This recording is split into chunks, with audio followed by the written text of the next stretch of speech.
বন্ধুরা, ন্যাচারালি আমি এই টাইমে এখন সকালবেলায় আমি এই টাইমে ভিডিও বানাই না। ন্যাচারালি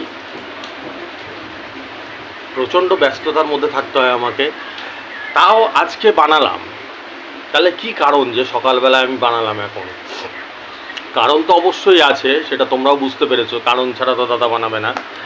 তাও বানালাম হচ্ছে কি, একটা রেজাল্ট আছে কালকের একটা রেজাল্ট আছে, যেটা আমি চিন্তা করলাম ওটা তোমাদের সাথে না শেয়ার করলেই নয়, মানে তোমাদেরকে না দেখালেই নয়, দেখানো উচিত। তাহলে ন্যাচারালি এই টাইমটা আমি ভিডিও বানাই না। তাহলে যখন বানাচ্ছি, কালকে রেজাল্ট আটটা রেজাল্ট কালকের গতকালে, তাহলে নিশ্চয়ই এবার অনেকে ভাবছে বাবা হয়তো দাদা 1 কোটি টাকা খেলেছে, বা একটা 90,000 খেলেছে, বা 45,000 খেলেছে, বা 2.5 লাখ খেলেছে, বা 9 লাখ খেলেছে, এরকম একটা বড় প্রাইজ হয়তো হবে। একদম না।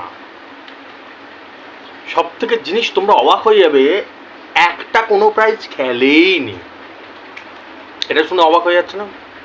হ্যাঁ দাদা ভিডিওতে দেখাচ্ছে, এখন সকালবেলা ভিডিও তো দাদা খুব কম বানাচ্ছে, তো একটাও খেলেনি, সেটা দেখাচ্ছে। বন্ধুরা, দুদিন ধরে, কালকে পরশু দিন, দুদিন ধরেই আমি এখন কষ্টের, বেদনাদায়ক, বেদনার সুর, কষ্টের গান, এগুলো গাচ্ছি। খেয়াল করে দেবো, আমি কালকেও বলছি আমার কালকে অনেকগুলো 9,000 খেলেছে, মানে রেজিস্টার করা যাদের, কিন্তু সেগুলো আমি দেখাইনি, তার আগের দিনও দেখাইনি।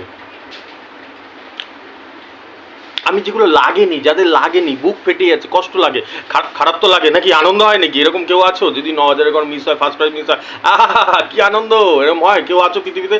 নিশ্চয়ই নেই। তাদেরও কষ্ট হয়। তা তাদের কষ্টটা আমি কেন শেয়ার করবো না, কেন দেখাবো না?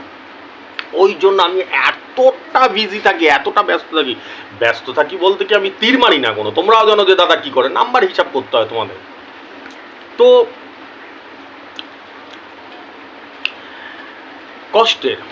কষ্টেরটা কি,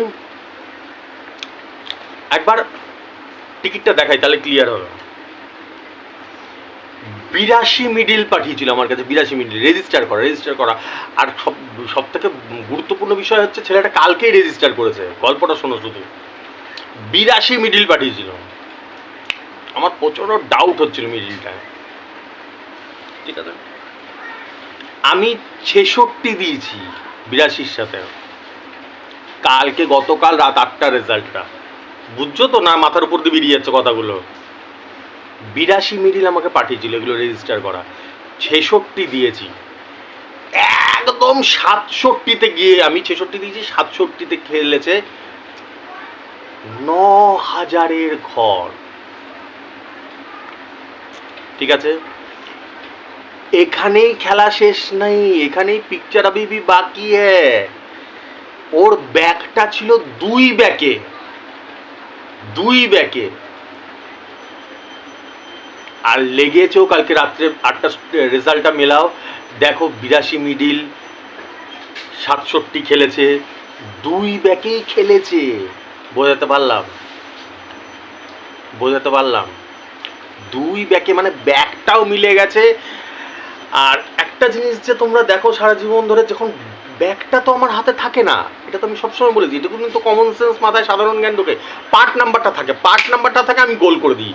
ব্যাক মেলে না, সেটা তো আমি পার্ট মিলিয়ে দিই। আর এটাতে তো ব্যাক মিলেছে, তাহলে আমি কি করে ছাড়বো?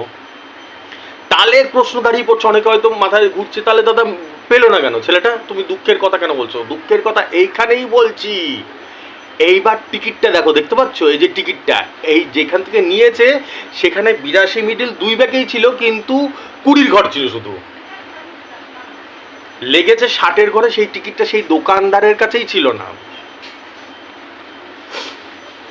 এইবার শুধু চিন্তা করো, টিকিটটা দেখলে তো, এইবার চিন্তা করো আমার দোষ এটা?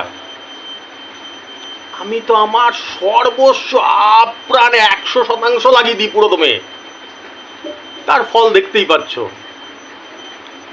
এবার ব্যাগ যদি ঝাড় যায়, সেটা তো আমার কিছু করার নেই। তারপরে ব্যাগ মিলে গেছে, সেই দোকানদারই আনেনি, মানে তুমি ধরো যে দোকান থেকে কাটছো, সেই দোকানে সেই টিকিটটাই নেই, তাহলে কি করবো? নাম্বার তো আমি দিয়ে দিয়েছি, ঠিক এক্সাক্ট জায়গায় 66 দিয়েছি, 67 খেলেছে, একদম এক্সাক্ট জায়গায় বল ফেলে দিয়েছি। আমার কাজটা তো আমি করে দিয়েছি। তাই জন্য আমি সবসময় বলি যারা রেজিস্টার করছো বা করতে চলেছো তাদেরকে বলবো যে এমন দোকান থেকে পাঠাও না ভাই। শুধু ইশারা করলাম, বুঝে নাও, সমাজদার কে লিয়ে ইশারাই কাফি হতা হ্যায়।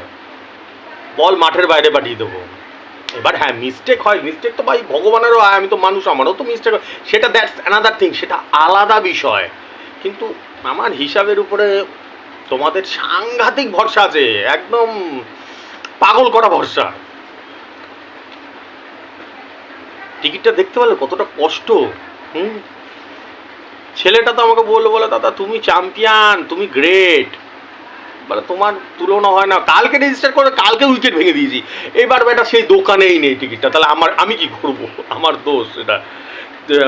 2 ব্যাকে 82 মিডিল, 2 ব্যাকেই লেগেছে রাত 8টায়, 2 ব্যাকেই লেগেছে, আমি 66 দিয়েছি, 67 লেগেছে, কিন্তু ওই টিকিটই নেই ওইখানে। মানে তো আমি একদম অ্যাকুরেট জায়গায় আমার কাজটা করে দিয়েছি। এগুলো খুব কষ্টের, খুব বেদনার। আমি তো ভেবেছি শিওর লেগেছে, ও বলছে দেখো দাদা টিকিটটাই নেই। কীরকম লাগে চিন্তা করো, তখন কতটা আফসোস হয়। এই জন্যই তোমাদেরকে শেয়ার করলাম, আর তোমাদেরকে অনুরোধ করবো যারা রেজিস্ট্রেশন করছো, আজকে করছো, কালকে করছো, ডেইলি যারা করে যাচ্ছ, তারা এমন দোকান থেকে পাঠাও যেখানে খেলে। মর খেলে দোকান দেখা গেলো সব 2 মাস 5 মাস কোনো খেললোই না, 1 মাস 2 মাস হয়ে গেল খেললো না। অনেক দোকানে থাকে। একটা কথা মাথায় রাখবে, ডেইলি কোনো দোকানে খেলে না, পৃথিবীর কোনো দোকান নেই যে ডেইলি খেলছে 9000-এর ঘর, জীবনও খেলে না। অর্থাৎ যে খেলে সেটা পেনাল্টিতে গোল, ওটা পাক্কা চোর। আবার তোমরা একটা জিনিস শুনলে অবাক হয়ে যাবে, আমার কাছে তো সারা দুনিয়ার খবর আসে, সারা দুনিয়া থেকে রেজিস্টার করা, এমনকি বাইরে থেকে, আমাদের দেশের বাইরে, ভুটান থেকে, নেপাল থেকে, সব জায়গা থেকে রেজিস্টার করা লোকে আমাকে দেখে। মোটামুটি সব জায়গাকার খবর আসে। কিছু কিছু দোকানদার সোজা হয়ে গেছে আমার চক্করে, সোজা হয়ে গেছে, তুই মাল চোর মাল ছিল, এমনি রিটার্ন হতো, সেই মালও মালা ঝুলিয়ে রেখে দিত, পাবলিককে বোকা বানাতো, সেগুলো বন্ধ করে দিয়েছে অনেক দোকানদার আমার মানে চাপে পড়ে। তো সেটাই হচ্ছে কথা, যেই দোকানে খেলে রেজিস্টার করার পর থেকে সেই দোকান থেকে পাঠা, মানে ধরো 10 দিন পর পর খেলো, 15 দিন পর পর খেলো, 20 দিন পর পর খেললো, মাসে একটা খেললো, তাও ঠিক আছে। দেখালো 6 মাসে 1 বছরে একটাও খেলে না, ঠিক আছে, তাহলে আমার তো আর ব্যাটিং করার তো জায়গাই থাকবে না সেখানে। এই যেরকম ছেলেটা দেখালাম, যেটা কালকে রেজিস্টার করেছে, কালকে উইকেট ভেঙে দিয়েছে, এবার সেই দোকানেই নেই, তার দোষটা কার? দোষটা কার? আমি তো আমার কাজটা করে দিয়েছি, আমি তো আমার দায়িত্বটা কমপ্লিট করে দিয়েছি। এবার যে ছেলেটা মানে রেজিস্টার করা যাকে দিয়েছি, তারও তো দোষ না, তার দোষ কিসে? দোষ গুণ ভাগ কারোরই না এখানে, এখানে কারোরই না। আমি ভুল শব্দ ব্যবহার করছি, অ্যাকচুয়ালি এখানে পেলো না, যে এটা মিস্টেক হয়ে গেছে, কারণ সেই দোকানদারই আনে নাই। টিকিটটা দেখলে ওই 2 ব্যাকে 82 মিনিট শুধু 20 পাট্টা রয়েছে, উপরে আনেই নি। কি বলবে বলো? এটাই ভাবলাম আমি শেয়ার করলাম, খুব বেদনাদায়ক, খুব দুঃখ কষ্ট লাগে, মনে লাগে। ঠিক আছে, ঠিক আছে, চলো টাটা, আসছি। শুধু এটা মনে রাখবে, রেজিস্টার করার পরে একটা চাবুক দোকান থেকে পাঠাবে যেখানে খেলে, তারপরে তো খেলায় মজা আসবে। আরে সে লাগুক না লাগুক, আজ বসন্ত, সে হতেই পারে, সে আমারও মিস্টেক হতে পারে, তোমারও মিস্টেক, সেটা দ্যাটস আনাদার থিং, সেটা আলাদা বিষয়। কিন্তু খেলাটায় মজা আসবে। দাদার যে ব্যাটিং, মার ছক্কা। চলো টাটা, আসছি।